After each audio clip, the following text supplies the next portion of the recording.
Durante a segunda metade do século XIX, iniciou-se o processo de neocolonialismo, que resultou na ocupação do continente africano pelas potências industrializadas da Europa.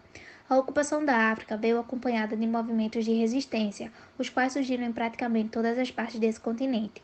A Europa passava por intensas transformações tecnológicas que resultaram em inúmeros avanços no consumo de energia e também na produção industrial.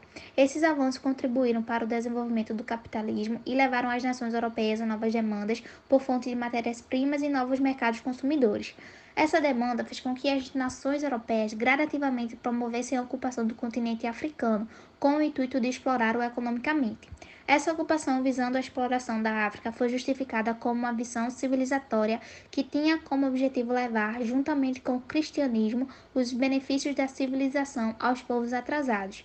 A missão civilizatória defendida pelos europeus baseava-se em ideias racistas da época, as quais afirmavam que o homem branco era naturalmente superior ao homem negro. No entanto, esses argumentos eram utilizados para esconder o real e único interesse dos europeus, a imposição de exploração econômica intensa sobre a África.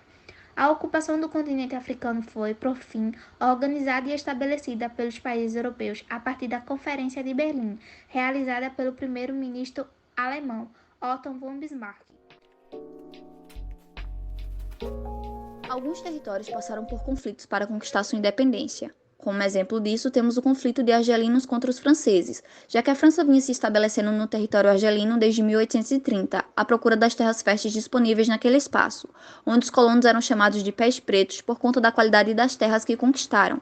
A luta pela libertação da Argélia passa a ser capitaneada pela FLN, Frente de Libertação Nacional, onde fizeram uma série de atentados terroristas em 1º de novembro de 1954 contra a França.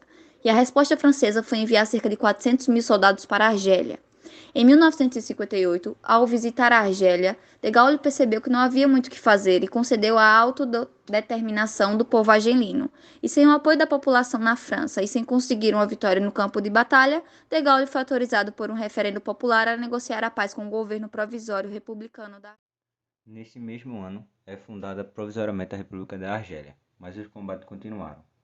E esses conflitos só vieram terminar em 8 de março de 1962, com a assinatura do Acordo de Évian.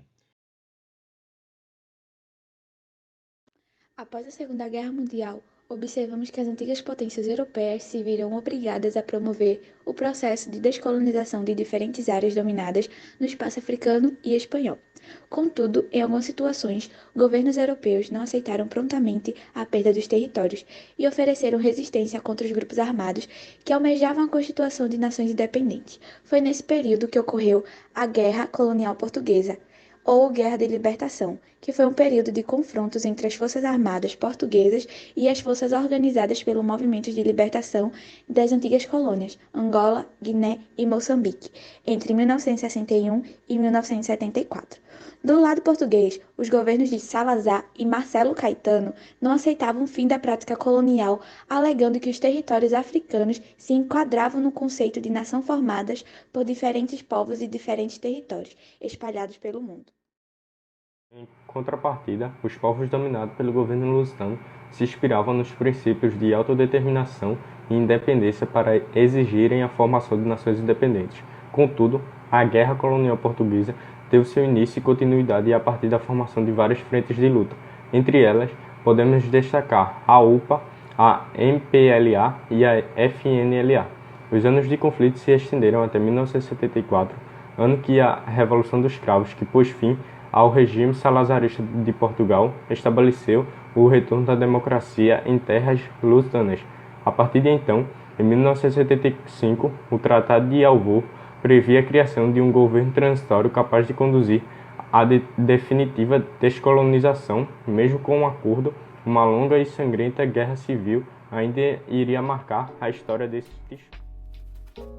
Uma das principais lutas anticoloniais que ocorreu na África do Sul foi as Guerras dos Boeres, onde as repúblicas boeres resistiram com sucesso às invasões britânicas durante a Primeira Guerra, usando táticas de guerrilha, que foram bem adaptadas às condições locais. os britânicos voltaram com um número maior de homens com mais experiência e com uma nova estratégia para a Segunda Guerra dos Boeres, mas sofreram pesadas perdas durante os conflitos, apesar de terem sido os vencedores. Tecnicamente, o período colonial da África do Sul acabou em 1910, quando os ingleses fundaram a União da África do Sul. Entretanto, o território continuou sob o domínio do próprio Império Britânico. Em 1931, a União tornou-se independente da metrópole por meio do Estatuto de Westminster. O documento, elaborado pelo Parlamento do Reino Unido, concedeu aos seus domínios independentes a posição de igualdade em relação aos outros domínios do Império Britânico e ao próprio Reino Unido. Em 1961, aconteceu a proclamação da República e a saída da África do Sul da Commonwealth. Causas e consequências dos conflitos na África. O continente africano foi dividido ao longo do período neocolonialista segundo os interesses dos europeus.